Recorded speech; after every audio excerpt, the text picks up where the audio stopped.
Hello everyone. मैंने सोचा आज आपके हाथ पर फिर से बात की जाए, आपके फिंगरप्रिंट की बात की जाए। बहुत सारी जगह पर हम फिंगरप्रिंट देकर आते हैं, बट वी फाइंड दैट सबका फिंगरप्रिंट एक दूसरे से यूनिक है। That is why biometric is so successful. But आपका फिंगरप्रिंट यूनिक क्यों है? What story it has to tell you? Let me open that for you. So fingerprints usually 4 types के होते हैं। कैसे 4 टाइप्स होते हैं? And you have to actually stand under the light, check the style of your fingerprint and then combine it with the way I am telling you. तो सबसे पहले हम बात करते हैं इस फिंगरप्रिंट के स्टाइल का, जिसको वर्लपूल कहते हैं। If you can see that it's like Whirlpool. Whirlpool मतलब गोल गोल गोल गोल घेरा। अगर हम इसको ड्रॉ करके बताएंगे तो आई वुड से कि ये फिंगरप्रिंट, सपोज ये किसी का फिंगर है, it will go like this, ऐसे इस तरीके से ये वर्लपूल बनाएगा। What does Whirlpool tells you?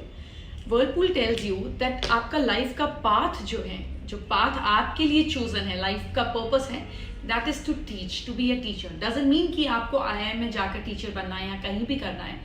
Teacher means कि अगर आपके मैक्सिमम फिंगरप्रिंट्स जो हैं वो वर्लपूल के हैं, that means your path is to be in the sharing mode always.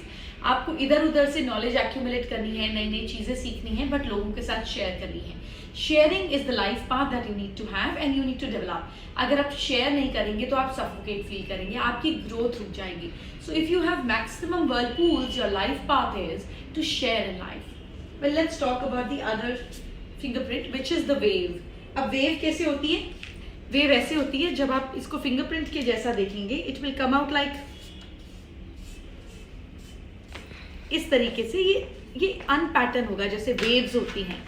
Waves tell you to that your life will have lot of responsibility in life. आपकी जिंदगी में रिस्पॉन्सिबिलिटी बहुत इंपॉर्टेंट होगी, चाहे आप खुद पर रिस्पॉन्सिबिलिटी डाल दें या कुदरत आपको रिस्पॉन्सिबिलिटी दे दे। इसको हंस के निभाएंगे तो आपको अपनी रिस्पॉन्सिबिलिटीज में मजा आने लगेगा। If you start running away from your responsibilities, आपकी लाइफ की ग्रोथ रुक जाएगी, आपका मन ऐसे बैठने लगेगा। सिर्फ वेव्स वालों के साथ प्रॉब्लम ही होती है कि इनके ups and downs, mood swings बहुत होते हैं। जैसे मन में अगर सी चले तो कैसे वेव्स होंगे, तो ऐसे ही इनका मूड भी वेव्स जैसे चलता है, but responsibility is their life path. Let's talk about this life path which is called the tent.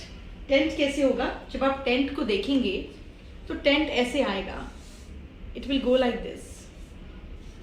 अब जो आदमी अचानक खाली जगह पर किसी को रेस्ट करना है और वो अपने लिए टेंट लगाए, तो कितनी मेहनत लगेगी ना। आप पहले उसको, उसके डंडे को जमीन में गाड़ेंगे, फिर टेंट लगाएंगे, कपड़े की सेटिंग करेंगे और फिर सिक्योरिटी क्रिएट करेंगे।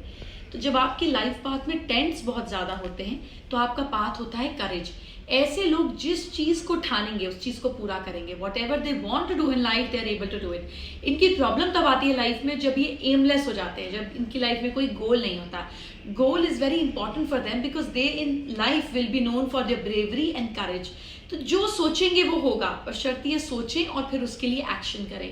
This is their life path to be achievable in life. जो सोचेंगे वो मिलेगा। अब चौथा लाइफ पाथ जो है, जो बहुत ही इंटरेस्टिंग है, वो है द कॉमेट। कॉमेट कैसा होगा? जब आप इसको ड्रॉ कर देखेंगे तो मैं आपको दिखाती हूँ उसकी ड्राइंग कैसी होगी। Comet will be something like,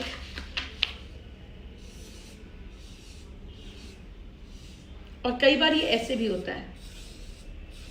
मतलब ये टेंट तो ऐसे था ना वी शेप में, ये सर्कुलर शेप में, एंगुलर शेप में आ जाता है। ऐसे इस तरीके से कॉमेट होता है। अगर कॉमेट आ जाता है तो इसका मतलब आपका लाइफ पाथ है listen to your heart. Their emotions, their imaginations is their strength of life. किसी भी चीज़ में जिसमें आप अपनी इमेजिनेशन, अपने इमोशंस, अपने हार्ट को डाल देंगे, उस काम में सक्सेस आपको ज़रूर मिलेगी। जब आप सोचेंगे अरे नहीं नहीं यार, ये रिलेशनशिप में बहुत ज़्यादा इमोशनल इंडल्जेंस है, मुझे नहीं चाहिए, let me be out of it, you will not feel comfortable and happy about life because things that are chosen for you in this life is to live with your heart. भी आपका दिल भी जो होगा वो king size बड़ा होगा, मतलब you'll have a big heart, as in हर चीज में आपके अंदर एक बड़ापन होगा, but your emotions and your imagination should be valued. This is what is going to give you immense strength and happiness in this lifetime.